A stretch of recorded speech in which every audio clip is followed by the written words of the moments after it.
Hello guys, स्वागत है आप सबका। तो आज हम बात करेंगे वारी रिन्यूएबल्स की क्वार्टर थ्री के रिजल्ट इसके आ चुके हैं। बाजार की एक एक्सपेक्टेशन जो थी उससे थोड़ा सा कमजोर आया, इस वजह से इसके अंदर गिरावट आई। आगे प्राइस कहाँ तक जा सकता है वो हम देखेंगे।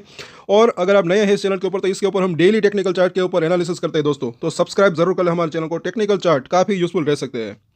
यहाँ पर जो है सबसे पहले तो रिजल्ट की बात करते हैं और आज की ये गिरावट की एक्चुअली वजह हम देख सकते हैं, जो है उसको हम आसान भाषा में समझेंगे।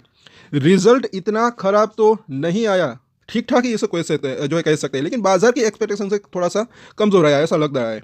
लेकिन पहले तो यहाँ पर जरा देखें कि कंपनी ने अपने टैक्स के बाद जो है यानी कि नेट प्रॉफिट जो है उसके अंदर ईयर ऑन ईयर अगर देखें तो 16.71% की गिरावट दर्ज की ईयर ऑन ईयर, यानी कि पिछले साल से इस साल, जो कि 53.48 करोड़ थी और पिछले साल वो इतना था।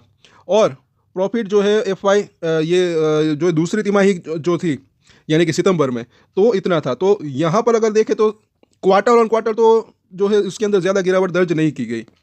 जो पिछले क्वार्टर के अंदर प्रॉफिट था उतना ही रहा, उसके आसपास ही। लेकिन ईयर ऑन ईयर अगर देखेंगे तो उसके अंदर गिरावट देखने को मिल रही है प्रॉफिट के अंदर। और आगे हम देखें यहाँ पर इसका राजस्व कितना रहा, तो परिचालन से इसका समेत राजस्व जो है वो सालाना आधार पर 324 करोड़ से 11% बढ़कर 360 करोड़ रुपए हो गया। और क्रमिक रूप से टॉप लाइन में 524 करोड़ से जो है 31% में भारी गिरावट आई है। क्रमिक तौर यानी कि क्वार्टर ऑन क्वार्टर, ये जो है सबसे बड़ा इसका रीजन दिख रहा है गिरावट का। उसके बाद अगर देखें तो डिविडेंड भी दिया है कंपनी ने, 1 रुपया प्रति शेयर इंटरिम डिविडेंड। और इसकी जो है निर्धारित पात्रता निर्धारित करने की जो रिकॉर्ड डेट है वो 24 जनवरी है, यानी कि 24 जनवरी तक जिनके पास शेयर हो गए उनके पास उनको डिविडेंड मिलेगा। और आगे देखें तो ये शेयरों का हाल यहाँ पर बताया गया है। चार्ट के ऊपर इसे हम समझेंगे। पहले तो यहाँ पर देखते हैं,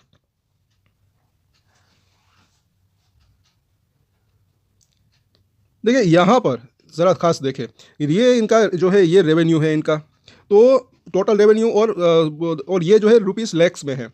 तो यहाँ पर साल दर साल अगर देखें तो रेवेन्यू के अंदर इजाफा हुआ, लेकिन ये क्वार्टर ऑन क्वार्टर पिछले साल कितना था, 524 करोड़ के आसपास, और पिछले क्वार्टर के अंदर और इस क्वार्टर में 360 करोड़ की रेवेन्यू रही। तो इनका बिजनेस जो है क्वार्टर ऑन क्वार्टर घटा है।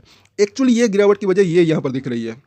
और बाकी नेट प्रॉफिट तो जो है अगर ये रेवेन्यू बढ़ता है तो नेट प्रॉफिट तो आगे चलकर बढ़ने की संभावना रह सकती है, अगर कंपनी खर्चे के अंदर कुछ कमी लाए या फिर प्रॉफिट मार्जिन बढ़ जाए। लेकिन ओवरऑल अगर थोड़ा सा बाजार को ये डिसअपॉइंटमेंट लगा, क्योंकि ये समझने लायक बात है कि ये कंपनी की जब रेवेन्यू बढ़ती है तो ये मानकर चल सकते हैं कि कंपनी का बिजनेस बढ़ा। लेकिन यहाँ पर हालांकि साल दर साल देखें तो इसका रेवेन्यू बढ़ा ही है, लेकिन क्वार्टर ऑन क्वार्टर घटा है। तो ये थोड़ा सा यहाँ पर बाजार को पसंद नहीं आया है। लेकिन मुझे ऐसा लग रहा है कि आगे चलकर वो बढ़िया रह सकता है, आगे चलकर वापस से इनका बिजनेस बढ़ सकता है, रेवेन्यू और प्रॉफिट में भी जो है ग्रोथ की संभावना हो सकती है। इसकी ऑर्डर बुक क्योंकि जो है पिछली बार हमने देखा था काफ़ी स्ट्रॉन्ग है। अभी जो है इसकी ऑर्डर बुक तो वो डेटा नहीं आया हमारे पास, आएगा तो हम उसको भी शेयर करेंगे कल या परसों। तो सब्सक्राइब जरूर कर लें हमारे चैनल को। नेट प्रॉफिट की अगर बात करें तो वो तो हमने देख ही लिया, लेकिन फिर भी यहाँ पर आप देख सकते हैं इसका नेट प्रॉफिट।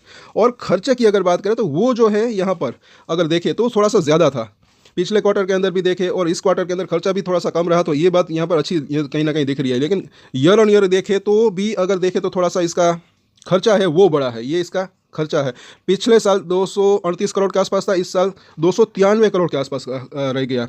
और इस वजह से जो है इसके अंदर जो प्रॉफिट के अंदर जो है वो गिरावट देखने को मिल रही है ईयर ऑन ईयर अगर बात करें तो। और अब बात करते हैं इसके चार्ट की।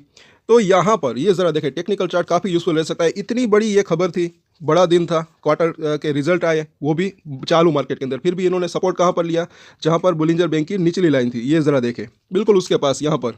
सो यहाँ पर इसे एक छोटा सा बाउंस बैक, जो कि अच्छा खासा बाउंस बैक आया, छोटा तो नहीं कह सकते क्योंकि 5% वहाँ से भागा, वापस से बाउंस बैक दिया। आगे प्राइस कहाँ तक जा सकता है वो हम देखेंगे। फिलहाल जो है ये 1274 ये जो लेवल है थोड़ा सा रजिस्टेंस बना हुआ है, ये लेवल पार होता है फिर जैसे कि उसके बाद ये 1500 तक जाने की इसकी संभावना रह सकती है, तब तक थोड़ा सा कंसोलिडेशन हो सकता है इसके अंदर। और यहाँ पर हम देखें RSI इसका 35 के आसपास है, तो इस वजह से सपोर्ट एरिया इसका पास ही दिख रहा है। अगर नीचे जाता भी है तो मुझे ऐसा लग रहा है कि 1000 रुपये के आसपास इसको शॉर्ट टर्म में एक अच्छा सपोर्ट मिल सकता है। और अब इसके सपोर्ट और रजिस्टेंस की समरी ले लेते हैं। तो 1076 का प्राइस है, पहला सपोर्ट एरिया जो इसका दिख रहा है 1040, उसके बाद जो है 1000 से लेकर 980 का जोन। तो ये दो इसके जो है शॉर्ट टर्म के नज़दीकी सपोर्ट दिख रहे हैं।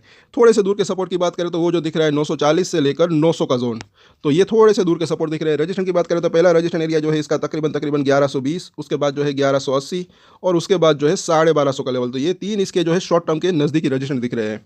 बाकी देखिए लॉन्ग टर्म की अगर बात करें तो अभी भी मुझे ऐसा लग रहा है कि अच्छी तेज़ी की संभावना रह सकती है, क्योंकि बिजनेस की अगर बात करें तो ये उतार चढ़ाव थोड़ा मंदा थोड़ा तेज़ी ऐसा लगा रहता है। क्योंकि पिछले समय में इसके अंदर एक अच्छी खासी ग्रोथ देखने को मिली थी, रेवेन्यू हो चाहे प्रॉफिट हो। तो अब थोड़ा सा वो ईयर ऑन ईयर जैसे कि हमने देखा, वो थोड़ा सा इस वजह से ये कमज़ोर यहाँ पर लग रहा है, क्योंकि पिछले साल ही अच्छी खासी ग्रोथ आई थी। तो इस साल भी एक्चुअली बिजनेस वो अच्छा रहा, लेकिन थोड़ा सा वो कमज़ोर रहा, क्योंकि ये तो ज़रूरी नहीं है कि हर बार जो है हर क्वार्टर के अंदर मुनाफा बढ़ता ही रहे। कई बार ऐसा भी होता रहता है, लेकिन आने वाला समय इसके लिए अच्छा रह सकता है, ऐसा मुझे लग रहा है। और लॉन्ग टर्म की बात करें तो एक अच्छी तेज़ी की संभावना रह सकती है, कहीं ना कहीं ऐसा लग रहा है, क्योंकि रिन्यूएबल सेक्टर के अंदर है। और रिन्यूएबल की अगर बात करें, एनर्जी की डिमांड आगे चलकर बढ़ ही सकती है, तो इसकी ऑर्डर बुक जो है आगे चलकर और भी स्ट्रांग हो सकती है, और शेयर के अंदर भी फिर तेज़ी की संभावना रह सकती है। तो इन शॉर्ट टर्म के सपोर्ट और रजिस्ट्रेशन के ऊपर नजर रख सकते हैं।